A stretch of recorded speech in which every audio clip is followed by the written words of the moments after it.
Welcome, focused learners, to this explainer. You know, right now, in this exact second, your brain is actually playing tricks on you. Seriously. Our minds are constantly at war with themselves. They have to process just an absolute mountain of information every single second, but at the same time, they desperately want to conserve energy. So, to win this battle, your brain takes mental shortcuts, and in doing so, it frequently makes massive, completely invisible errors. So today, we're going to expose those shortcuts and, more importantly, figure out how to outsmart them. I mean, think about it. Have you ever felt that intense pit of your stomach anxiety while scrolling through social media, absolutely certain that some invisible in-crowd is out there living it up without you? Or, hey, maybe you've kept pouring your hard-earned money and time into a project that was clearly tanking, just because you'd already put so much into it. Well, I want to hook you right here at the start by pointing out that these feelings, they aren't just bad luck. And they definitely aren't a personal failing either. They are the direct result of invisible mental traps that are literally hardwired into all of us. To dismantle these traps, we first need to understand what a cognitive bias actually is. At its core, it's a systematic error in thinking. A really great way to visualize this is to think of it like a coffee filter. Objective, pure information flows into your brain. But as it passes through this cognitive filter, it gets completely transformed. Just like water and coffee grounds turn into a totally different subjective experience once they brew together, reality itself shifts as it enters our minds. We literally create our own subjective realities just to save a little mental energy. Okay, so here is our roadmap for today. We just looked at the invisible information filter. Next up, everyday mind traps. After that, we'll hit this survivorship illusion, followed by the confirmation bias trap, and finally, we'll wrap with how to outsmart yourself. Let's jump right in. Section 1. Everyday mind traps. When we're rushed to make a decision, when we're feeling highly emotional, or when we're facing intense social pressure, our brains rely on three main categories of shortcuts.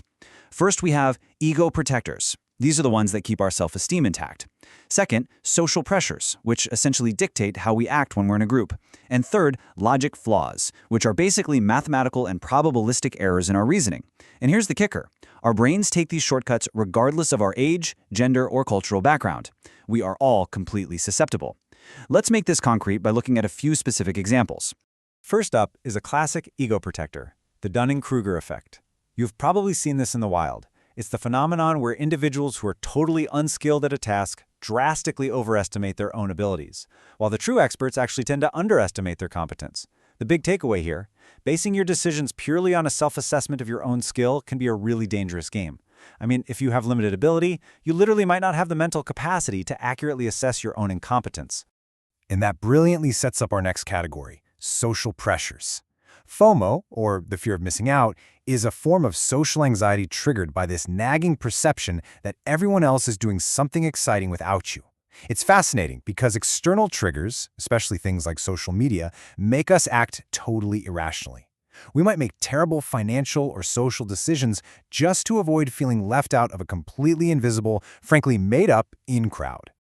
Moving into logic flaws, we run into the sunk cost fallacy. This happens when you refuse to abandon something entirely unrewarding simply because you've already invested time, money, or emotion into it. Because human beings are evolutionarily wired to absolutely hate losing things, especially when there's uncertainty involved, we end up throwing good money after bad. We trick ourselves into thinking we can salvage a doomed situation instead of just biting the bullet, cutting our losses, and moving on. Another massive logic flaw is the anchoring effect. This is where we excessively focus on the very first piece of information we receive. So imagine you walk into a fancy store and you see a bottle of wine for $2,000. Right next to it is a bottle for $200. Suddenly, that $200 bottle looks like a total bargain, right? That's anchoring in action. The context completely clouds your initial judgment, heavily swaying your perception of value. Let's move on to Section 2, the Survivorship Illusion. I want you to play detective with me for a second and ask yourself this question directly. Imagine it's World War II and you're working for the US military. Your bomber planes are getting shot down at a genuinely alarming rate. Now, the planes that do manage to return are covered in bullet holes, mostly concentrated on the wings and the tail. You need to add heavy armor to the planes to protect them, but armor is heavy, so you can't cover the entire aircraft. Based on the bullet holes on those returning planes, where would you put the extra armor? Well, the military's initial gut instinct was to put the armor right where the bullet holes were. I mean, it makes sense, right? That's obviously where they're getting hit. But a statistician named Abraham Wald came up with a brilliant counter-solution. He said, actually no, put the armor where the bullet holes are not.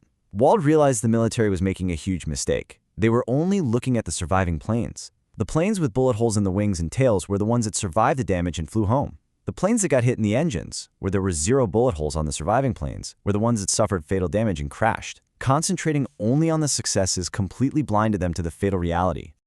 Which brings us to Section 3, the confirmation bias trap. For this one, we're going to use insights from psychiatric and social experts to explore exactly how we curate our own comfortable, yet entirely filtered realities.